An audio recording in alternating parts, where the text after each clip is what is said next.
Сайн байцгаана уу? Та бүхэнд энэ өдрийн мэндийг хүргэе. Энэ удаагийнхаа хичээлийг эхлэе.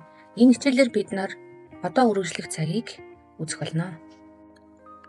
За одоо үргэлжлэх цаг нь болохоор яг одоо болж байгаа үйл явдал юм уу? Эсвэл тодорхой хугацааны өмнө эхлээд дуусаагүй байгаа тийм үйл явдлын талаар хэлэхдээ ашигладаг цаг юм аа.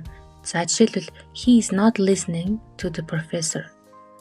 Тэр профессорыг сонсохгүй байна. Одоо яг сонсохгүй байна. За we are studying body language in my psychology class. Бид миний сэтгэл зүйн анги дээр биеийн хэлэмжийг судалж байгаа. Гэт яг одоо цаг дээр судалж ийн гэсэн үг. За хүүрэн хөгөлбөрийг энгийн одоо цаг дээр яаж бичих вэ? Тэгэхээр за хамгийн эхлээд бол үлийн эзэн орох нь, дараагаас нь to be үйл үг орно. Тэгээд үйл үг маань араасаа ing дагавар аваад орох юм байна. За жишээн дээр үзье. I am talking. За би ярьж байна. You are talking. Би яг одоо ярьж байна гэсэн үг. За энд бид нэг зүйлийг маш сайн анхаарах хэрэгтэй. Тэр нь юу гэхээр to be үйл үг байна. За to be үйл үг бол энд байна уу байна. Гэхдээ to be үйл үг маань ямар нэгэн утга илэрхийлэхгүйгээр туслах үйл үгийн үүргээр энд орж байгаа юм шүү. Тэгэхээр энэ өгүүлбэрийн үлийн эзэн бол I. За үндсэн үйл үг маань talk гэдэг үг байх нь шүү гэдгийг сайн анхаарах хэрэгтэй. За ард нь бол энэ хураангуй хэлбэрийг нэмэлтээр оруулсан байна. Бид өмнөх хичээл дээр бас үзсэн. Сэргээгээд бас харж болохоор байна. За өгөөсгөх хувилбар үлийн эзэн араас нь to be үйл үг not гэд өгөөсгөх дагавар авч байна. Араас нь үйл үг тэгээд ing дагавар авах нь. Жишээ нь I am not talking. Би ярихгүй байна.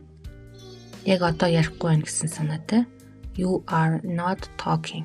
Тэгэхээр to be үйл үг маань биеэрээ хуураад араас нь not гэдэг дагавар аваад үгүйсгэхдээ үйл үг нь бол ing дагавар авах нь. За ing дагаврыг залгахдаа юуг анхаарах вэ? Ихэнх одоо үйл үгийн араас бол ing дагавар ордог байна. Жишээлбэл talking, saying, going гэдэг ярих, ярьж байна, хэлэх, хэлж байна, явах, явж байна гэдэг.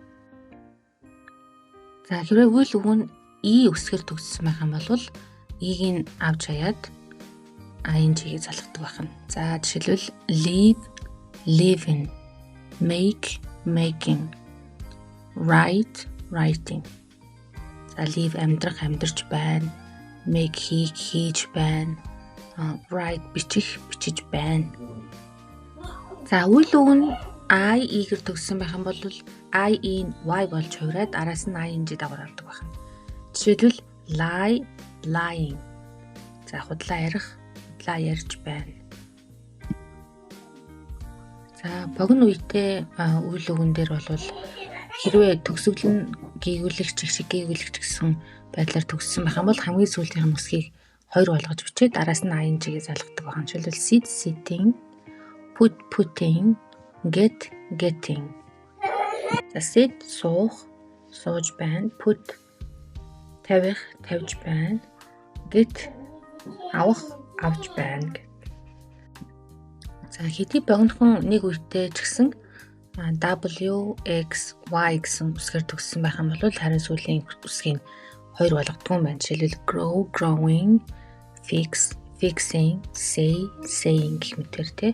Grow тарих, эсвэл том болох, fix янзлах, янзалж байна, ургаж байна, тэ say хэлэх, хэлж байна гэдэг. За харин 2 үгтэй үеийн дээр тухайн үгнийх нь өргөлт нь одоо 2 дугаар үе дээр байх юм бол сүүлийнх нь үсгийг бас 2 болгож бичдэг юм байна. Жишээлбэл begin, beginning, эхлэх, эхэлж байна гэж. За энэхүү дүрэм нь бас одоо өнгөрсөн цаг дээр гарсан яг өнгөрсөн цагийн ид дагаврыг яаж залгах вэ гэдэг дээр бас нэг иймэрхүү тайлбарууд гарч ирсэн. Тэр маш төстэй юм байна. За хамгийн сүүлийн дүрм нь бол бүр яг одоо өнгөрсөн цагийн нөхцөлтэй адилхан юм байна.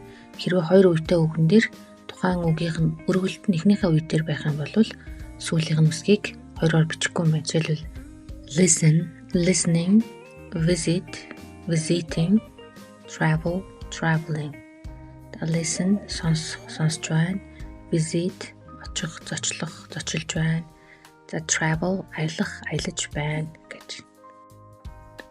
За яг одоо цаг дээр болж байгаа үйл явдал болон одоо цагтай холбоотойгоор үргэлжилж байгаа үйл явдлын талаар асуухтаа одоо үргэлжлэж байгаа цагаар асууна. За жишээлбэл Are you crossing your arms? Та гараа зүрүүлээд байна уу? What are your hands doing? За таны гар юу хийж байна? What are you studying? За чи юу судалж байгаа юм бэ? Юу сурж байгаа юм бэ? Гэсэн санаа орж байна. За цаашаа явъя. За yes no question-ыг асуухтаа to be үйл үгээ урдаа гаргаад араас нь үлийн эзэн ороод тэгээд үйл үг маань ing дагаврыг аваад ордог байна. За жишээн дээр am I working? За би ажиллаж байгаа юу? Are you working? Та ажиллаж байгаа юу? Are we working? Бид нэр ажиллаж байгаа юу гэх мэтээр явна. За эндээс бас гол анхаарах юм нь юу гэхээр yes no question бол to be үйл үг нь үлийн хайзны урд гарчиж байна. Гэхдээ энэ цаг дээр бол to be үйл үг маань туслах үйл үгийн журмаар орж байгаа. Тийм учраас ямар нэгэн утга илэрхийлэхгүй. Ер нь одоо үргэлжлэж байгаа цаг дээр to be үйл үг маань дандаа туслах үйл үгийн журмаар ороод явж идэг. За тэгээд to be үйл үг орсон цагт одоо үйл үг маань зайлшгүй ing дагавар авдаг гэдгийг л ерөнхийдөө бас санаа тараад авчих хэрэгтэй. За WH question мөн WH асуулт нь өгүүлбэрийнхаа өмнө гарч ирнэ. Араас нь to be үйл үг ороод за тэгээд үлийн эзэн араас нь үйл үг ing форм дээр орох юм байна. ing дагавар аваад тэгэхээр who am I hearing? За би хэнийг сонсож байна? What are you studying? За чи юу судалж байна? Where are we going? Бид нар хаашаа явж байна? Why are they laughing? Тэд нэр яагаад инээлдэж байна? How is she feeling? Тэрний биеийн байдал ямар байна? Тэнд биеийн ямар байна гэсэн санаа. За who is talking? Хэн ярьж байна? What is happening гэх мэтэр WH өгнө. Subject-ийн талаар асууж байх юм бол subject-ийг асууж байх юм бол ордог байх нэ. За яг ярьж байгаа үед чинь эсвэл яг бичиж байгаа үед чинь явагдаж байгаа үйл явдлын талаар асуухтаа present progressive tense-ийг ашигладаг байх нэ. За look at that man. Is he talking to that woman? За тэр ихтэй хараа. Тэр эмэгтэйтэй ярьж гин үү? Ярьж байна уу гэдгийг одоо цаг дээр мөн яг эд дундаа яаж байгаа үйл ажиллагаа, үйл явц энэ талаар асуухтаа ашигладаг байх нь. Жишээлбэл Are you studying for an exam? За чи шалгалтандаа ингээ бэлдэж гин үү? Yes, тийм ээ. What are you doing? I'm studying. За чи юу хийж байгаа юм бэ? Би одоо сурч байгаа гэд. Яг одоо болж байгаа. Гэхдээ дуусаагүй байгаа. Яг эд дундаа явж байгаа. Тийм одоо үйл явдлын талаар асуухтаа. WH асуух үг нь заримдаа үлийн эзний үргээр орж болдог. За жишээлбэл who is studying in the library now? За номын санд хин одоо хичээлээ хийж байна вэ? Тэгэхээр Joey and Martha. За Joe Martha хоёр тийм ээ. За what is going on? За энд юу болж байна? We are studying. Бид нэр ингэ хичээлээ хийж байна. Мөн одоо цагийн цаг заасан өгнүүдтэй хамт бид нэр одоо үргэлжлэж байгаа цагийг хэрэглэж болдог байх нь. Жишээлбэл now одоо right now яг одоо at the moment яг энэ моментод энэ 7 хоног энэ month энэ сар за энэ өдрүүдэд гэх мэт өгнүүдийг бас асуух өгүүлбэртээ оруулж болдог байх нь. Жишээлбэл are you going into class right now? За чи одоо анги руу орох гэж явж байна уу? Are you working 2 jobs at the moment? Чи одоо яг одоо чи 2 ажил хийж байна уу гэх мэтэр. За энэ тохиолдолд бол цаг заасан үгнүүд нь өгүүлбэрийн төгсгөлд ордог байх нь. Эхэнд нь биш. За what are they talking about right now? За тэд нар одоо яг юуны талаар ярьж байна вэ? Is she crossing her arms at the moment? За тэр эмэгтэй одоо гараа зүрүүлээд барьсан байна уу? Гэх мэтэр энэ цаг заасан үгнүүд нь өгүүлбэрийн асуух өгүүлбэрийн төгсгөлд нь ордог байх нэ. За одоо үргэлжлэж байгаа цаг болон энгийн одоо цаг хоёрын хооронд тэгэхээр ямар ялгаа байна вэ гэхээр одоо үргэлжлэж байгаа цаг болвол тодорхой нэг хугацааны өмнө эхлээд дуусаагүй байгаа үйл явдал болон эсвэл яг одоо болж байгаа одоотой холбоотой болж байгаа үйл явдлын талаар хэлэхэд ашигладаг. Харин энгийн одоо цаг болох юм бол дахин давтагддаг үйл явдлууд юм уу эсвэл дандаа болдог үйл явдлын талаар хэлэхдээ ашигладаг цаг. За жишээн дээр авч үзье. I'm studying psychology right now. За би одоо сэтгэл зүйн талаар одоо би сурч байгаа, суралцж байгаа. За I take 4 classes every semester. За би семестр болгонд 4 анги авдаг. За нэг нь болохоор би яг одоо psychology буюу сэтгэл зүгээр сурч байгаа. Одоо тодорхой хугацааны өмнө эхэлсэн үйл явдал одоо үргэлжлэж байгаа, сурах нь үргэлжлэж байгаа тийм үйл явдал байна. Нөгөөх нь болохоор дахин давтагддаг тийм үйл явдлаа би одоо семестр болгондоо 4 анги авдаг. Тэгэхээр одоо энгийн одоо цаг дээр бичигддэг юм байна. За энгийн одоо цаг болон одоо үргэлжлэж байгаа цаг хоёрын ялгааг энэ жишээн дээр тайлбарласан байна.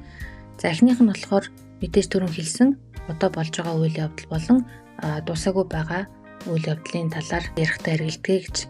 За тэгэхээр I'm writing an essay about body language. За би хэлэмжийн талаар эссе бичиж байгаа. За sorry I can't talk. I'm going into class. За уучлаарай би ярьж чадахгүй нэ. Би одоо анги руугаа орж байна.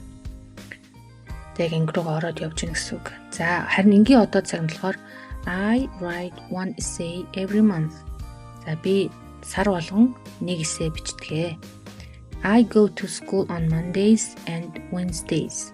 За би нэгдэх 3 дахь өдрүүдэд сургууль руугаа явдаг. Тэгэхээр эхнийх нь болохоор яг одоо би бичиж ийнэг одоо явж ийн. Хоёр дахь нь болохоор би бичдэг, би явдаг гэсэн дахин давтагддаг үйл явдлын талаар хэлэхэд энгийн одоо цагийг ашигладаг гэж энэ харуулж байна. За хоёр дахь нь болохоор одоо үргэлжлэж байгаа цаг бол ерөнхийдөө төр зүрийн үйл явдлын талаар хэлэхдээ ашигладаг байх нь жишээлбэл a friend is visiting this week. She's staying with me. Нэг найз маань над дээр зочилж байгаа. Тэр надтай надтай хамт байгаа. Ийм төр зүрийн үйл явдлын талаар хэлж байна. За хоёр дахь нь болохоор харин энгийн одоо цаг нь байнгын үйл явдлын талаар хэлэхдээ ашигладаг. Жишээлбэл I come from Ohio but my family lives in Texas. За би Ohio-аас ирсэн гэхдээ манай гэр бүл Техаст амьдардаг. За одоо үргэлжлэж байгаа цагийн сигнал үгнүүд нь бол right now, at the moment, today гэсэн үгнүүд байдаг байх нь. За жишээн дээр I'm riding the train at the moment. За би одоо яг вагонд суугаад явж байна гэд утсаар ярьж байгаа гэсэн үг тийм. За right now яг одоо I'm going to work. Би яг одоо ажил руугаа явж байна. За харин энгийн одоо цаг нь бол сигнал үгнүүд нь илүү often, never, every week гэх мэт үгнүүд байх нь. Жишээлбэл I often look at people on the subway and watch their behavior. За би ихэнхдээ одоо метронд байгаа хүмүүсийг гэд хардаг. Тэгээд тэдний одоо зан төлөвийг одоо ажигладаг гэдэг. And often watch гэдэг үгнүүд ингээ одоо цаг дээр орсон байна. За энд often гэдэг үг орсон байна. За асуулт нь do you usually smile when you meet new people? Чи ер нь шинэ хүмүүстэй уулзахдаа usually ер нь инээдгүй. Usually гэдэг нь болохоор энгийн одоо цагийн сигнал үг байна. За цаашаа явъя. За одоо үйл хөдлөлийг заадаг биш. Сэтгэл хөдлөлийг заадаг үгнүүдийн талаар үздэгэ. За энд болохоор жишээ үгнүүд нь бол love, хайрлах, know, мэдэх, want, хүсэх, need, одоо хэрэгтэй байх, seem гэдэг нь бол санагдах, mean гэдэг нь тийм утгатай байх тийм. Agree гэдэг нь зөвшөөрөх гэх мэт. За энэ үгнүүд нь болохоор энгийн одоо цаг дээр дандаа бичигддэг. Энэ үгнүүд хизээч одоо үргэлжлэх цаг дээр хувирдгүй. Тийм болохоор энийг бас санах хэрэгтэй. За жишээн дээр авч үзэх юм бол I don't like rude people. За би бүдүүлэг хүмүүст дургүй. Гэх юм бол ингэж хэлэх нь like гэдэг үг орж байгаа учраас за I'm not liking гэж хэлэхгүй байх нь. Яг тэгэхээр сэтгэл хөдлөл зааж байгаа үг дандаа энгийн одоо цаг дээр явна. Үргэлжлэх цаг дээр явахгүй. За дараагийн жишээ нь what do you know about this? За чи үүний талаар юу мэдэх вэ? Мэддэг бай тээ. За they seem upset. Тэд бухимдалтай харагдаж байна. За experts don't agree on the meaning of some gestures.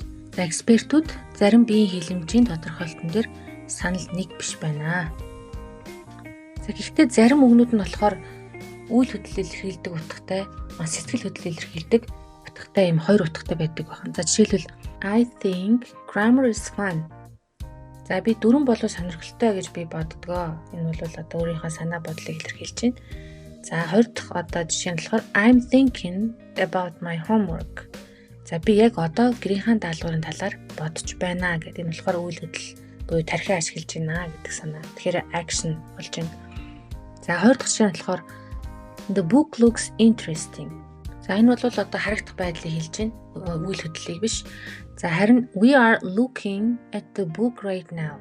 Гэх юм бол бид одоо яг энэ номыг харж байна гэдэг. Өөрөөр нүдээ ашиглаад харж байгаа үйл хөдлөлийг илэрхийлж байна. За дараагийн жишээ нь болохоор do you have a dog? За энэ болохоор чи ямар нэг нохой одоо эзэмшдэг үү гэсэн санаатай. За are you having a good time? Энэ нь болохоор нөгөө experience талдаа асууж байна.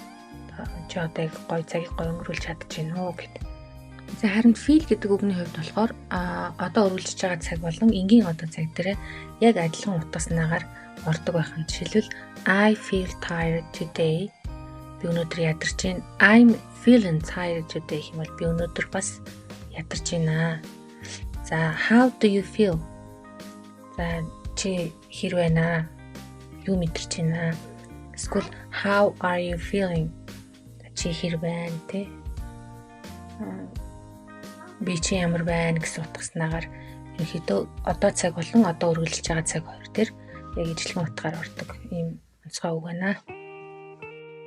За өнөөдрийн хичээл маань энэ төрөйд өндөрлж байна. За тэгээд consistent action creates consistent results буюу тууштай үйл ажиллагаа таны тууштай үр дүнд хүргэнэ. Тэгэхээр хичээлээ тууштай үзээрэй. Одоо бид нар удахгүй анган шатны төвшингээ багтаасан бүх хичээлүүдэд дуусгах гэж байна. За тэгээд дараагийн хичээлээрээ дахин уулзтлаа. Түр баяртай.